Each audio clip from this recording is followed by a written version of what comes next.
Hey everyone, Jeremiah Krakowski here, Grow Your Life. Listen, I want to talk about empowering others. I've been comparing in leadership and businesses that succeed wildly, businesses that could have succeeded wildly, comparing leaders that have gone to do great things versus those that could have but fell short. And notice a difference between them is this one thing. Is there's two types of leadership. One is that I want to succeed myself more than those that I lead. And the other one is I want to empower those that I lead to succeed exponentially greater than me and surpass me on every single level, go 10 times, 100 times, 1,000 times further than me. And those two paradigm shifts, one is fear-based, worried about other people maybe even stealing from you, stealing ideas, competing, versus how can they exceed and go so much further than I ever could that I want to help them, in fact, be better than me, be smarter, be stronger, and perform better. And these two paradigm shifts are what separates those that are successful exponentially from those that plateau. Is because when they plateau, they've hit a point where they are no longer empowering others. And what it is their vision has transformed to maintaining what they currently have. There's a difference between creativity, vision, and producing and manifesting versus managing, maintaining what exists currently in this present moment so that we don't lose it. Now, the juxtaposition of the two sides of this is this.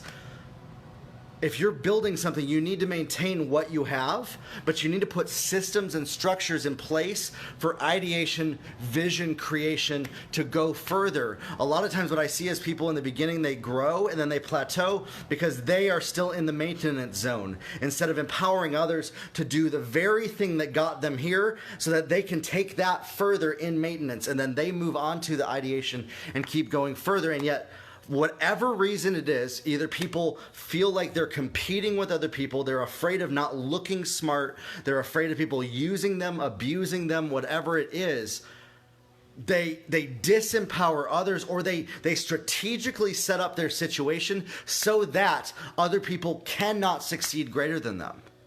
So that they are the ultimate almighty power in that situation. And it's self-sabotaging. It's self-centered. And it looks good. It's successful. It maintains something. But it is a plateau. And I've noticed this. And I read this from Steve Backlund today. I saw this post and it inspired me to talk about this. That in leadership, our goal is to empower others, the ones we lead, inside of our organizations and outside. I'm talking about both those that you're selling products to and those inside of your companies, employees, to succeed 1,000,000 times greater than you ever could, to the point that they may leave and go do something better than you and bigger than.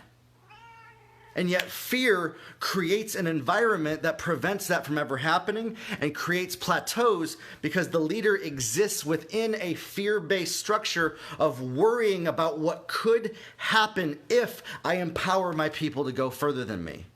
And this creates that plateau, this creates that vicious cycle, and they will never go beyond that level that they empower other people to. Leaders in their organizations will never go past what they empower the people they lead to do. And that also is why leaders need to have mentors and coaches and people around them telling them, listen, maybe you should do this and not that because that served you in the last season, that worked the last 10 years, that is not going to work at all if you try it for the next 10.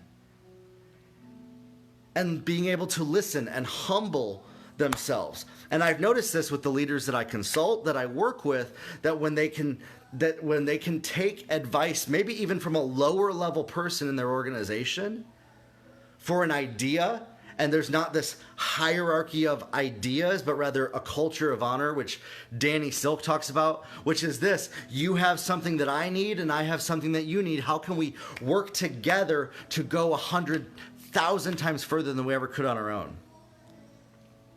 in leadership, in building organizations, in building companies, your goal is this: not what personal success can I get? How much money can I create for myself? How much success can I get for myself to say, I, look at me, look what I did? But rather, how can I help somebody else succeed 1,000,000 times more than I ever could? And if you do that, you will actually succeed personally. Personal achievement will reach its fruition much faster than only trying to personally succeed. And I've seen this constantly, that if you're helping to empower others, your personal success will actually go further, and yet it's counterintuitive to everything that's your fear system, that your framework of success, everything that's telling you don't do that or you won't succeed. As soon as you give up the reins to having to be the end-all, be-all, all things to all people, answer for everybody, and everybody has to look to you for what they're looking for, and you can empower others to go 10, 100, 1,000 times further than you, your personal success will at the same time simultaneously be accelerated by giving up the need to having to be the successful person, and your need and desire to personally succeed becomes the secondary thought to how can I help others succeed better than me. And this is why in sales, serving others, if you make your goal, how can I help other people reach their goals more than my goal of financial independence, financial success, making a sale, closing a deal, how can I help that person reach their goal is way more important than me ever closing this deal. You will sell way more than you ever possibly could. Making sales and success and closing deals your number one goal. Making it the overflow, not the number one. So I did a podcast last week on that. Closing sales with integrity and confidence. It's on the Grow Your Life podcast. This week I have an episode coming up tomorrow morning on your unique success toolkit that you can use, the framework that you can use to succeed in that way. And I want to encourage you that maybe you've seen this, maybe me saying this is scary to you. Think about it. What if you helped the people that you lead succeed better than you and take over what you do so that you could do something on a higher level? What would happen? Grow your life, everybody, and we'll talk soon.